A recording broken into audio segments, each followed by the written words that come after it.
try to embed this in the larger Indy 5 discussion about things I did not like and things I felt were very iffy and handicapped the story, including Helena having too big a role. I didn't hate Phoebe, but I thought didn't use her correctly, and many, many other issues. And it's going to be a very difficult video because it'll seem like I'm contradicting myself, but I'm not. It's just a dilemma of what matters in a film experience, the pure aesthetics or the whole context. Full spoilers, Mutt is dead. Apparently he joined the army and got. I don't care. I'm just gonna jump right. I don't care. I don't care if he's alive. I don't care if he's dead. I don't care about Mutt. I don't care about Crystal Skull. I don't care anything about that film. I do think Shia is a talented, good actor. He's an artist, but most of the time I don't care for him. I didn't like him in Transformers. I don't like him in Indiana Jones. I usually don't like him in anything, but I do respect his talent. I think it was a bad decision to make the character, bad decision to cast him as the character, but canonically, you made him exist. But apparently in Dial of Destiny, they decided to get rid of the character, which aesthetically, I have no problem. I don't care. He's dead. Good. I don't want him alive in the first place. But the problem is behind the scenes dilemmas, and I'm going to be very brutal on all sides. And we kind of all know what happened, but let me give the fillers for those not in the know. Harrison Ford is Jewish. We all know this. Steven Spielberg is Jewish. And Shia, shocker, is Jewish. So we all know what was happening. With Crystal Skull, the legacy was going to pass on from Harrison to Shia. It's going to be a big blockbuster. Say goodbye to the old Indy, welcome new Indy, except, of course, it was horrible. Fans hated it. Critics hated it. Quentin Tarantino loves it. I don't care. So most people really find Kingdom, Crystal, whatever, stupid. And interestingly, Shia didn't blame Steven or even the writers. He just said, I kind of blame myself. We didn't do the right thing by making the film. I think he let out the impermissible secret, which is pretty obvious, that Harrison Ford didn't like Crystal Kingdom, whatever the thing was. But by saying it publicly, Harrison got really mad, and he gave out contradictory messages saying that Shia was a fucking idiot, apparently, for speaking out.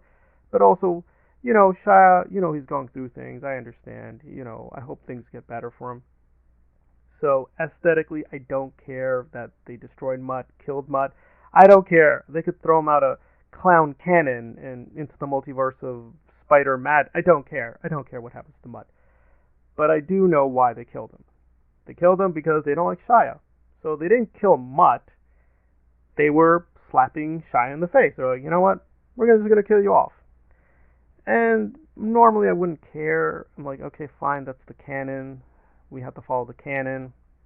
You should not have created him in the first place. But alright, fine, he's dead. But the way they killed him, I cannot believe. I mean, seriously, Shia LaBeouf, both, whatever. No army would accept this person. No army would accept Mutt. I don't accept Mutt even as a character. He barely exists.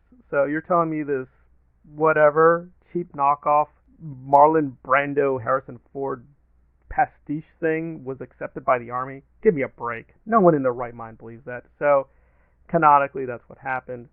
I don't like it. I do support Indy 5 due to James Mangold. I do think Harrison Ford gave a good performance. But professionally, this is definitely disgusting. And I do want to work in Hollywood, so I can't speak too ill of Steven Spielberg and George Lucas, but this is just insane. This is just insane. You're just being children. Just hire Shia LaBeouf for a couple of days, pay him $100,000, he does a little cameo, we're all happy, Mutt goes away, we're done, it's over, nobody cares what happens to him. I know some people like Kingdom Skull, some people like Mutt, some people like Shia. I don't care. I don't care. I don't care. But doing it this way is very disrespectful. So, let's bring Shia back for a little cameo. I'm going to try to work in Hollywood. I think the best way is just rectify the canon and wipe this out and say, in a future installment, no, he's alive.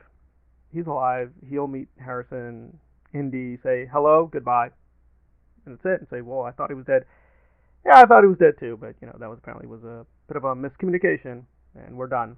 I don't find Indy 5 too troublesome. I think some of the minor flaws are being exaggerated, but there are definitely big issues, and this is not technically a story issue, but it is a behind the scenes issue, and again, once I know these things, I cannot unknow them. So killing Mutt going to war, it's stupid. I don't like it, but it didn't destroy the film. But knowing that it really is, basically attacking, killing Shia in a way, and just, please don't do that. It's really silly. Just give him a cameo, say goodbye to Mutt, and we're done. So Indy 5 is pretty good overall, but it does have some pretty ridiculously stupid moments based on petty politics and apparently professional disagreement among children.